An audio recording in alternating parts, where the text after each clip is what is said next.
Hey, it's Tim. Pickup truck plus SUV talk. Yesterday I did a video of my wife and I out truck shopping. We were checking out trucks in the area.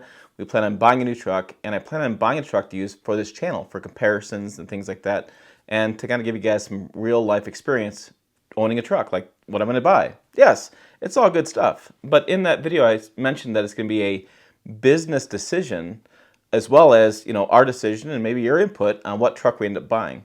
And I thought it'd be kind of important to show you guys maybe a little behind the scenes on a YouTube truck channel on when it comes to buying a truck, how the business decisions kind of factor into this and what that actually term means for me. Because I do plan on making this a yearly process, and so this business decision will change over time. And I think it'd be interesting for you guys to know what's behind that and kind of answer some of those questions like why there's no Toyota Tundra on the list, why there's no Nissan Titan on the list, what's going on with that. So I'm going to flip the camera around and show you my screen and talk about a few things that I'm going to use, or I'll use. I'm talking weird today. I'm going to use when I'm shopping for the truck and kind of give you guys a little bit behind the scenes information. Let's go and get started. Okay, I thought the best way to get started is kind of show you some tools I'm going to use. And, well, one of the main tools I'm going to use is Google Trends. And this is maybe interesting to you guys as truck guys. Kind of get an idea of this is telling me what you are shopping for. This is the keywords you're typing in to look for trucks and things. And this is how I kind of measure like the popularity of a truck. So from my standpoint, I want a truck that's pretty popular among you guys, the viewers, right? So that you guys click on the videos. If I got an obscure truck, it may take off if it was like, kind of wildly popular with a niche group or was really bizarre, like a 6x6 Goliath looking thing. But I probably wouldn't get the same kind of search volume. So from a business standpoint, it doesn't make a lot of sense. So what you can do here in Google Trends, and you can do it yourself, I type in, truck, Chevy Silverado. Let's type this in. We can see the search terms, interest over time. And this kind of shows us the interest. I'm not sure if this is clicks or 100% or what the interest is and interest level. But anyways, we can see where the interest is. Interest by sub-region. Looks like a lot of people in Arkansas are looking for the Chevy Silverado for whatever reason. Now you can do comparisons here. So I can type in like say Ford F-150 and I can see how that compares to Chevy Silverado. And as you would expect, it's pretty similar. And around June, when the new truck was kind of talked about from the Ford, you can see the big spike. Well, that makes sense, right? So then Ram 1500, and we can see the difference there. We can see Ram kind of keeping pace as well. But if I were to type in like say Nissan Titan, we can see a big change. I mean, we can see a big drop in Nissan Titan. And let's say I type in the Toyota Tundra. Not looking very good there either. You can see how those trucks kind of mirror the sales results a little bit, where you can see the search terms that people are looking for. Now I have a max, I can't do any more than that. But if I can remove the, let's say I remove the Titan, right? And I do the GMC. A lot of guys commented yesterday about why don't I do a GMC Sierra AT4? I mean, they like that truck. It's a good looking truck. I think it looks better than the Chevy personally. So why not do that truck? Well, as you can see, the search results aren't that great in the GMC Sierra. They've gone up over time, but it's still a lower volume truck to me compared to the other competition. So I'm probably just gonna stick with the big three this year, the Ford, Chevy, and Ram, just to get most bang for my buck. As a smaller channel, this channel is starting to take off. You guys' interest has really helped spread this channel on. But I'm not as big as, say, TFL, so I can't have like multiple trucks sitting around. Plus, I'm one dude in Nebraska. How much driving can I really do with multiple trucks? And so I really would focus on these. The Toyota Tundra is something that in next year, when the new model comes out, it's gonna go higher on my list because it's something new. And speaking of kind of that kind of stuff, the newness of the truck's really gonna matter as well. So, the Ford F-150 is gonna come out, and I thought it was gonna be spring, could be this fall, the 2021. And that's something that's got me really interested because that new Power Boost hybrid truck, that's gonna have a lot of interest from you guys, the viewers, and camping, I can plug in a generator. We're actually doing a story right now, whether it's a generator or inverter, we're kind of hashing that out. But, those interest things for me. The Silverado with the 3-liter diesel, it's a great truck. My concern is that there's nothing beyond that to talk about, beyond just the diesel. The guys want to know about long-term reliability on that. Well, I'm going to keep it for a year. So that's not going to, it's kind of most factors going to play in that as well.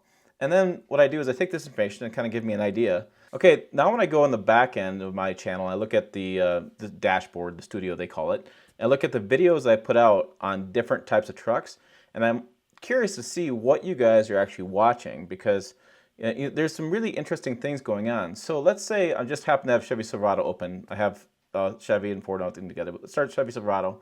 I did the million-mile trucks, and so this has done some heavy-duty mixing with 1500. But looking down on 1500, I have the great truck build. This is the, kind of blows out the name when I hover over it, but this one here, if I can just do it like that, the one above is that's that Silverado LT Trail Boss my friend has. He has 6.2 liter.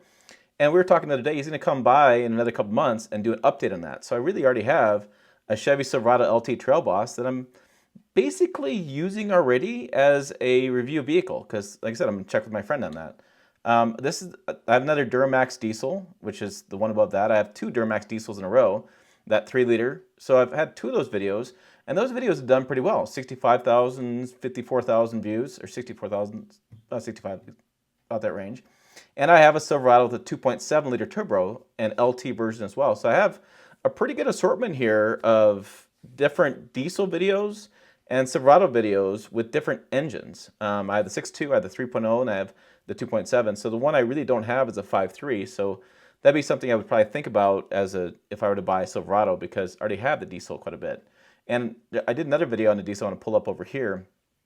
I was towing with it with the Sierra in this case. That has 190,000 views already. So it's like, it's tough for me to go and do another video based on that when I already have towing, long distance driving, interview with the engineer about the problems they anticipate having with oil pump belt.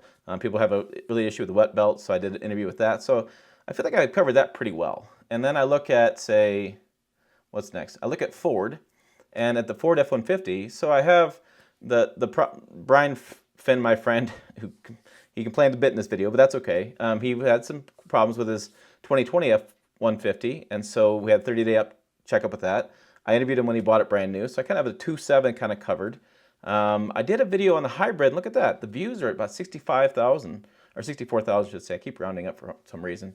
And the new F-150 unveiled that happened in June was 57,000. So I have quite a bit of interest so far on this channel on the Fords, on those two, the new hybrid and the new F-150. And the hybrid actually did better so far for views than the stock F-150 did. So it's kind of interesting how that's showing. And I go to Ram, look at my Ram reviews, and I did the EcoDiesel. I thought it was a pretty cool thumbnail. People didn't click on it. 44,000 views. I did the Laramie Longhorn Way, that earlier video. I wish I had taken better footage, but that's all right. 42,000.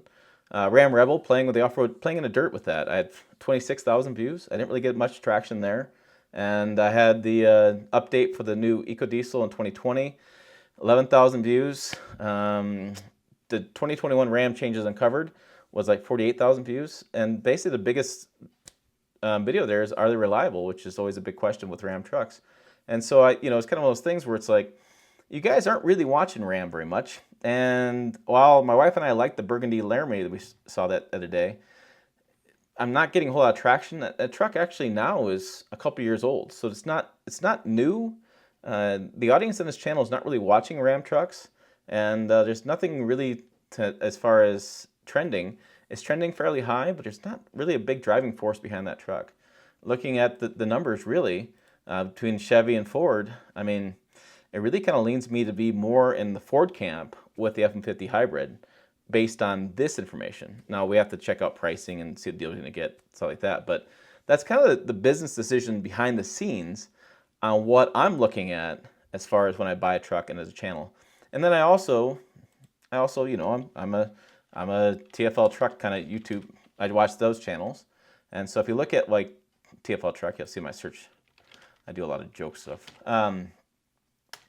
But looking at their channel, they already have the F-250 with the Godzilla engine. So that's something I'm probably not going to buy. They've also done a Trail Boss. They've also done a Rebel. So, those kind of trucks, I probably wouldn't buy one of those, because why would I compete with them when they're the bigger truck outlet? That makes no sense. Looking at Nissan, there's Nissan Nation Productions. They had a Titan for a while. Tundra Dude 34 has a bunch of Tundras on his channel. So there's a lot of those factors go in. I don't want to copy somebody else, and I don't want to copy what they're doing and try to compete with that, because that doesn't make any sense, especially for a channel that's growing like my size. I think what I do is different than what they do. I think you guys see that on camera, but it doesn't make sense to compete with them. So those are all kind of factors that kind of go into my head as far as what I'm going to buy and what makes sense to buy. Again, I'm looking for more of a family crew cab, sensible kind of truck. I don't need an off-road truck. I don't need anything too crazy. I'm not doing Ram TRX. So again, I hope you enjoy this. Hope you stick around. Hope you help me make a decision. I put up a poll on the community board. You guys are kind of voting which ones you want to go, but I thought I'd give you some more information on some of the questions coming up on what truck I'm going with and what kind of the reasons behind it. So hey, check out the video out over here. It's a good time. Website down below. Hit subscribe, stick around. You're going to enjoy the series. As always, thanks for watching. I'll see you down the road.